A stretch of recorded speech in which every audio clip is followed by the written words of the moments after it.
Hey there, welcome to the Gist on Plug TV Live. On the Gist today, Portable Dr. Zeh finally apologized to Pocolee and Kogbagidi after calling them out over $3,000 paid at Wizkid's concert.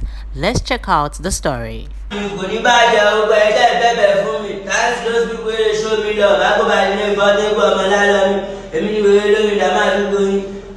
Ọ̀gá mi bàdó ọlámilé bàdó thank God oníbàjẹ́ fún yẹn fún mi lógo ẹ̀yà mi lógo ẹni kí n máa bìsà lọ sẹ́ta Pocolee I'm sorry boss ẹ̀dà mọ́mọ́ tọ́kájọ máa bìsà oníbàjẹ́ ọ̀gá mi sẹ́ta àwọn Kogbagidi international promoter gbogbo lọ́jọ́ ọ̀gá mi ọpọlọ ti pọ̀ jù God bless you anybody pray for that for olómàfọ́ thanks to those people wey show me love ẹ̀yin fáǹsì mi ẹ̀ wálẹ̀ ẹ ṣe o poko tó àwẹ oníjó ìníwé olórin àti Pocolee ìwé oníjó ọgbádà sàkájọ máa ṣẹkíṣẹ zẹ nínú àwọn oṣù mọgbẹ ẹdẹgbẹ o ọmọ pàdé kọlu yókò mọ bùkádì ẹrábìnrin ìbáyọ wèrè ni mo ti bọ wèrè lábẹ pé wọn indọsítì ti gbàlejò wèrè ti dé o zẹ.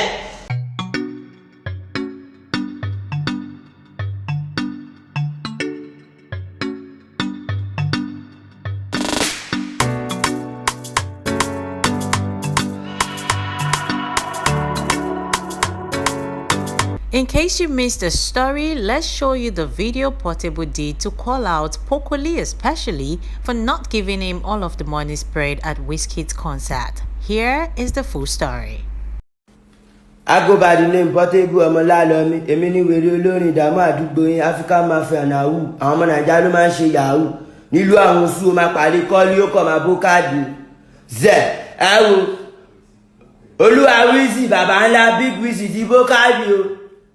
Ọlámídé ló gbé mi tà àbáyé o sẹ́tà àwọn Kogbagidi ọpọlọ ti pọ̀ di international promoter àwọn gbé mi lọ show Wizkid ti bless mi o 3k dollars ni Wizkid bàbá ńlá fi bless mi o Pocolee ló ṣàwó oníjó ni o àjọ ń jó ni o mò ń kọrin mò ń jó òun náà ń jó ó ṣàwó mi o ó kówó mi ó fojú ẹ̀yìn ló ṣàwó mi o ó ti ṣàwó mi báyìí sẹ́tà àwọn ṣàwó Nàìjíríà limited Anika ti ṣàwó wèrè olórin báyìí owó wèrè dà nínú 3k dollars $600 $100 ní 3k dollars 100 mẹ́fà ní wèrè kó lẹ̀ ẹsẹ̀ mẹ́fà wá street boy lè.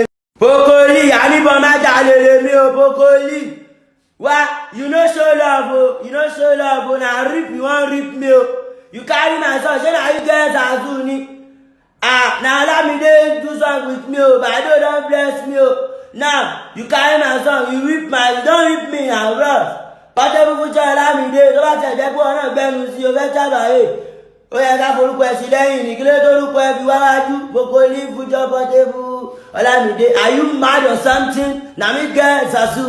Portable future Pocolee S Olamide or Portable future Olamide S Pocolee ló yẹ kó jẹ́ so má dì ní. Wá nígbà respect yourself tó wá bá ẹ sọ kó máa gbọ́ ṣe náà máa kó lè gun ọmọ wá ìwọ̀n àbókí ló ta súyà máa kún ìyá ẹ dáadáa use your brain o kàràṣíkà wà lẹ̀ mí lánìí bọ́ máa jalè dá máa dùgbò one time are you mad or something you wanna die you wan fight for ọkọ fídíò yẹn drop fídíò ṣàtú tẹ bá rí anywhere. I go by the name Portable Ọmọlálọmí, èmi ni wèrè olórin ìdààmú àdúgbò yín African Mafia Nahu, àwọn ọmọ Nàìjíríà ló máa ń ṣe yahoo. Nílùú àwọn oṣù máa pàdé kọ́lí ó kọ̀ máa bó káàdì. Zẹ̀ ẹ wo olúwa Wizzy bàbá ńlá Big Wizzy ti bó káàdì o.